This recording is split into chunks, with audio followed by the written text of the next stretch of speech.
Allora, ci siamo spostati nella zona della Laguna, anche perché Venezia in questi giorni è proprio stato un po' al centro dell'attenzione per il discorso delle sanzioni, per il discorso del patto di stabilità che non era stato rispettato, eccetera, quindi si deve risanare assolutamente, si deve sanare anche la situazione del trasporto veneziano. Anche perché appunto è costoso, per molti cittadini è costoso, alcuni delle isole poi lamentano di essere isolati veramente ed è estremamente dispendioso, insomma è farraginoso, sappiamo che è un'azienda pubblica amministrata in modo un po' così. Che cosa possiamo dire ai nostri cittadini, telespettatori, fruitori di quei servizi e i turisti che la reputano molto molto cara? Venezia è una città molto particolare, è un'isola con dentro altre isole dove è chiaro che la popolazione sempre più non vive a Venezia, perché i veneziani ormai vivono in terraferma, se ne vanno perché è una città nel complesso difficile da vivere, cioè tutto quanto costa di più e costa tanta fatica a starci dentro, perché anche ristrutturare casa a Venezia città o in una isola non costa o costa in modo spropositato rispetto alla terraferma. Di conseguenza, anche quando ci si va a mettere sopra dei servizi, nel caso di specie un servizio di trasporto, è inevitabile che sia un servizio difficile da gestire, difficile anche da dare in modo capillare, chiedendo anche dall'altra parte che poi l'azienda sia un'azienda sana, che abbia i bilanci, non dico inutili, ma comunque che si avvicinino al pareggio. Quindi ci sono dei servizi che hanno dei costi sociali.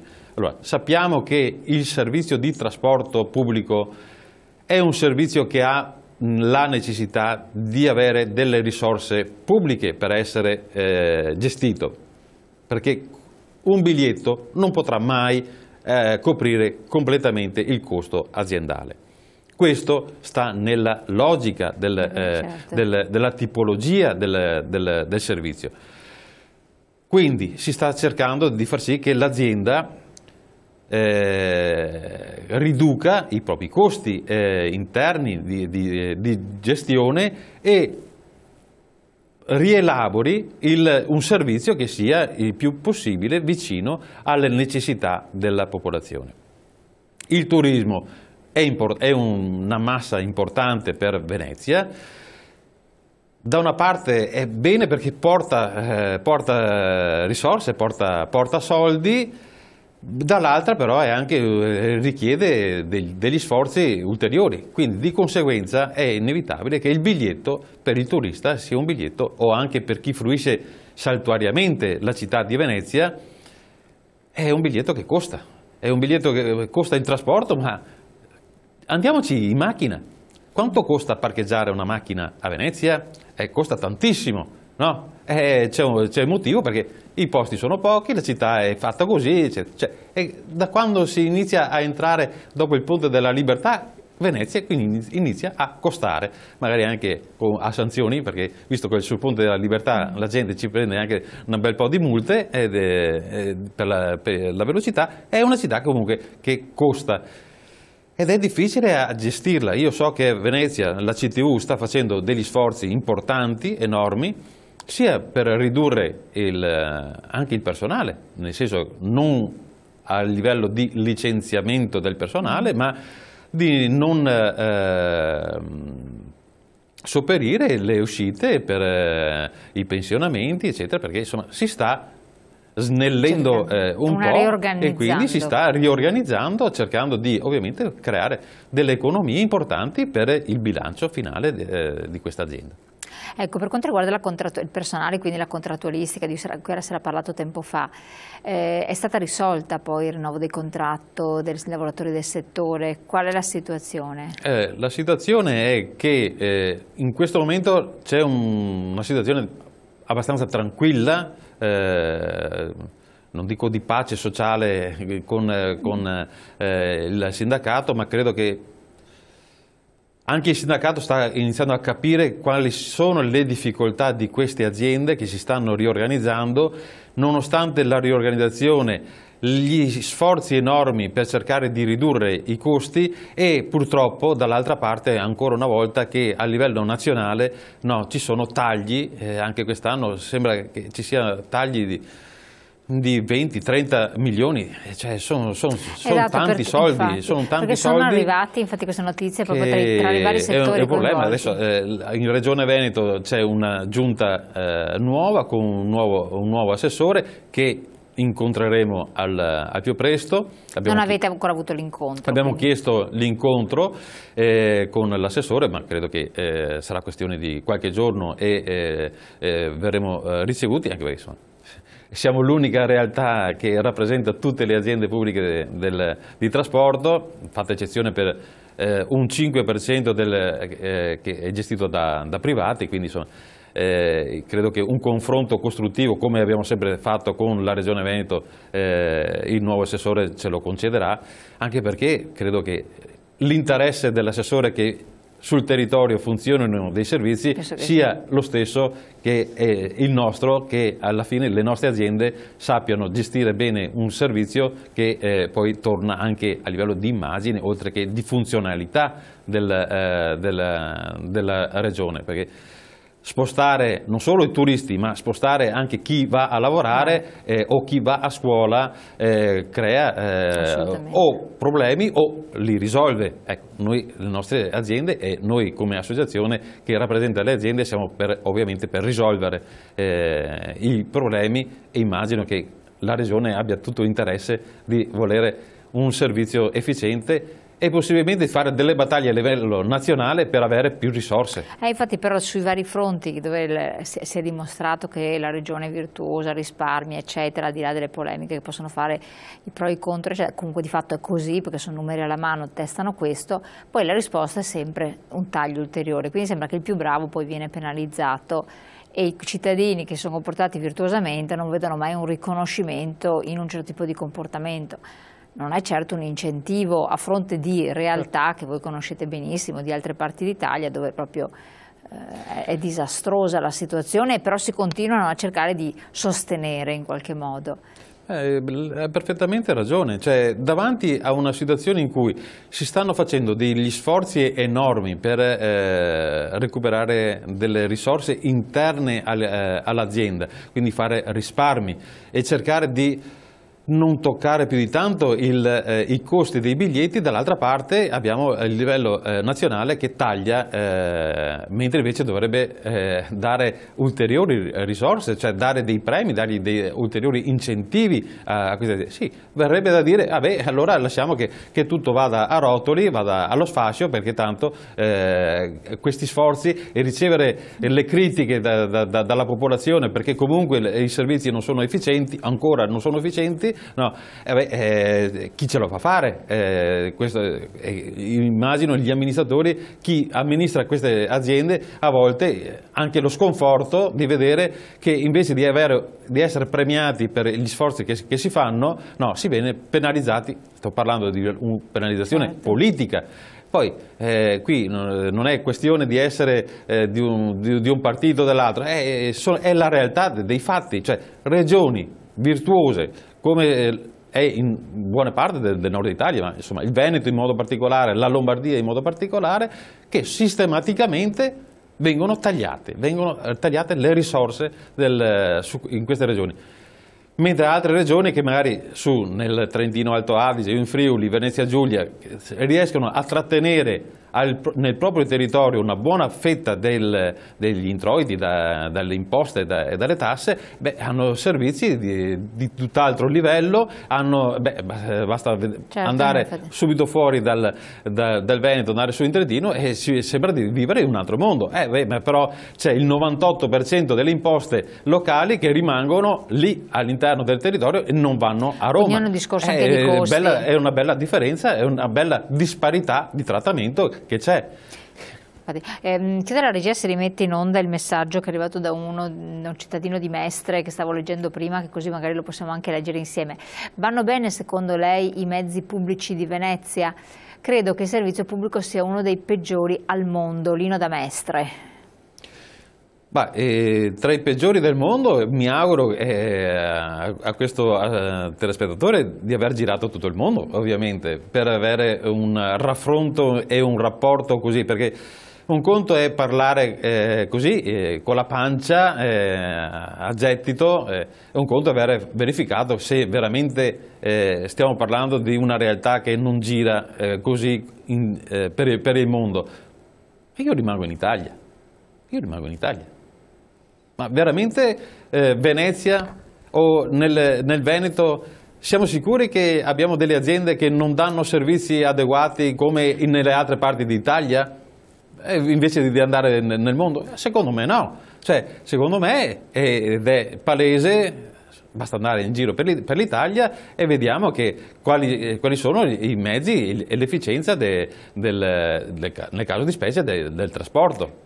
Però magari c'è chi avrebbe l'ambizione di dire confrontiamoci magari con l'Europa, dove tra l'altro c'è l'altra questione di cui si era parlato tantissimo tempo fa, ritorna poi resta, del sistema metropolitano di superficie, della rotaia, del discorso dell'abbandonare la gomma, di avere un'efficienza maggiore.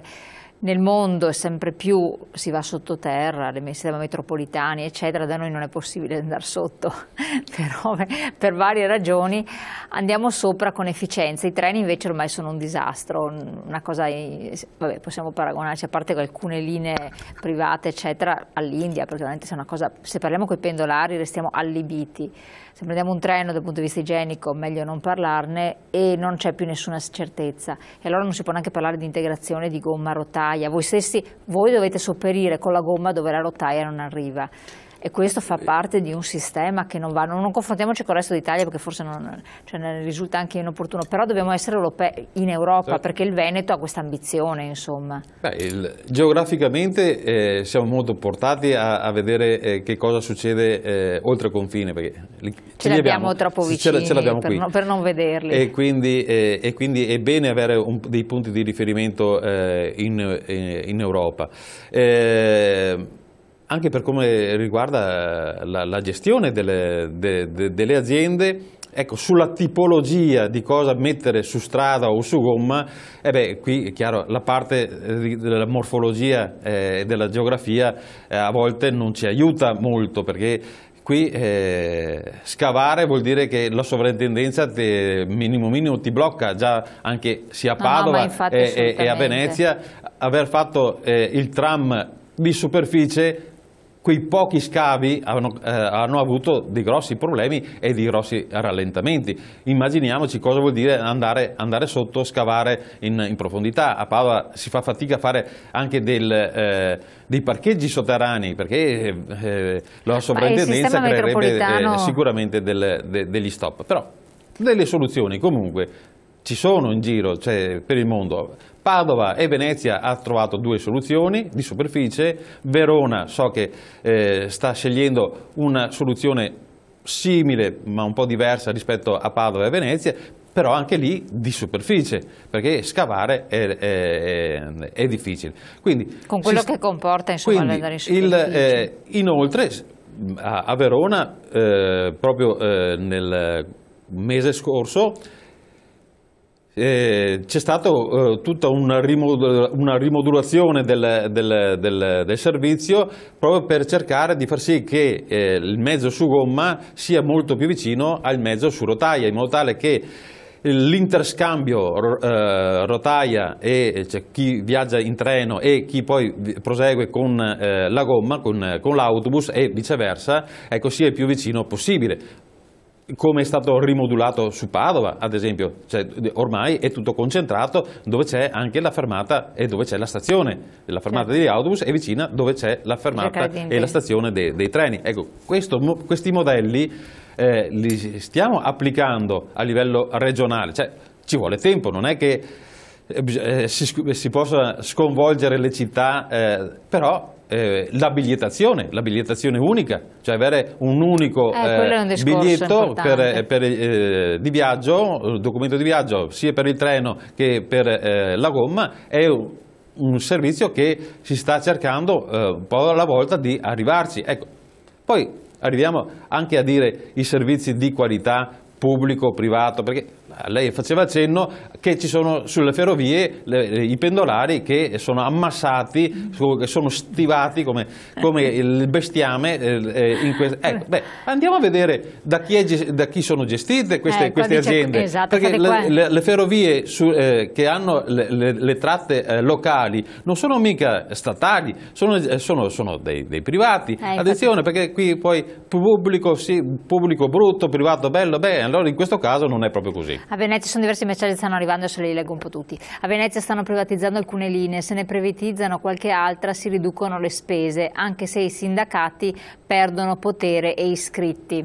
Andiamo sul messaggio precedente, cortesemente della regia, quindi vediamo anche i due precedenti che sono due un po' così, rientrano nel tema. Uno in modo particolare diceva se si critica il sistema veneto vuol dire che non si conosce bene quello napoletano, romano, e poi un altro messaggio che faceva una segnalazione invece relativo a viaggiare sui vaporetti. Vediamo se riusciamo a metterlo in onda dalla regia, appena arriva lo leggiamo. Sostanzialmente una segnalazione che c'è disagio sui vaporetti, sono sporchi e che addirittura l'autista ha visto l'autista l'altro giorno che guidava con i piedi sul timone, quindi poco decoro insomma in generale. Un po' così è l'atmosfera veneziana, però da un estraneo dà fastidio effettivamente, oppure ci sono cose rotte all'interno dei vaporetti, eppure raccogliamo turisti, dovremmo essere un buon biglietto da visita per questo. Certo, che i mezzi debbano essere guidati bene, e quindi gli italiani si meritano di essere presi a pesci in faccia perché chinano sempre la testa, i traghetti sono sempre sporchi, e l'altro giorno ho visto il conducente che guidava con i piedi sul timone, pazzesco, meno male che lo prendo occasionalmente. Io mi auguro che questa segnalazione arrivi anche all'azienda, mi auguro che all'azienda arrivi il giorno, l'ora precisa in cui si è verificato questo fatto, questo evento, e sono sicuro che l'azienda poi prenderà gli adeguati provvedimenti in questo dipendente che non rispetta non solo il mezzo, non rispetta il proprio lavoro e non rispetta l'azienda, la dignità, il decoro, l'immagine dell'azienda. E quindi credo che sia una persona che adeguatamente debba essere anche punita per questo. Il discorso pubblico-privato invece che faceva l'altro telespettatore. Sul discorso pubblico-privato è chiaro, i privati applicano un contratto di lavoro diverso, costa il 25% in meno rispetto al contratto di lavoro pubblico, però allora io vorrei sentire il parere del sindacato. Privatizziamo tutto, portiamo a un 25% in meno, ma credo che forse il sindacato qualche problema lo avrebbe. Forse già a Padova con la fusione delle ferrovie con la Bus Italia già c'è, perché la Bus Italia applica un contratto privatistico e quindi un 25%, 23-25% in meno e pesa nelle tasche dei lavoratori. Ma che cosa è successo ai contratti dei lavoratori? Sono stati assorbiti, sono stati rivisti? È chiaro che quella è l'azienda, è un'azienda che applica un contratto privatistico.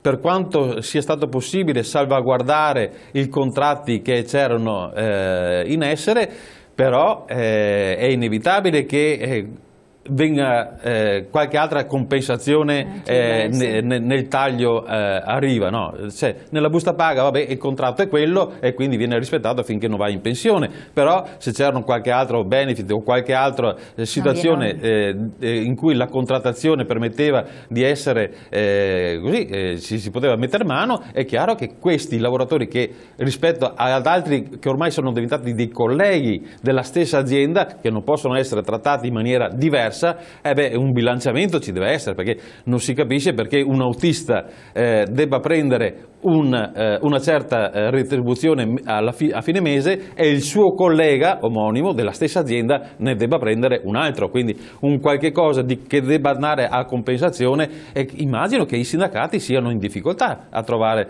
queste situazioni di pareggio, però l'azienda è diventata un'azienda unica e quindi allora le vogliamo o no queste aziende uniche? Perché poi se diciamo che vogliamo le aziende uniche, però dopo non vogliamo i contratti, però dopo non vogliamo, dobbiamo capire che cosa vogliamo, cioè vogliamo le aziende uniche? Beh, una delle conseguenze è anche quella dei contratti.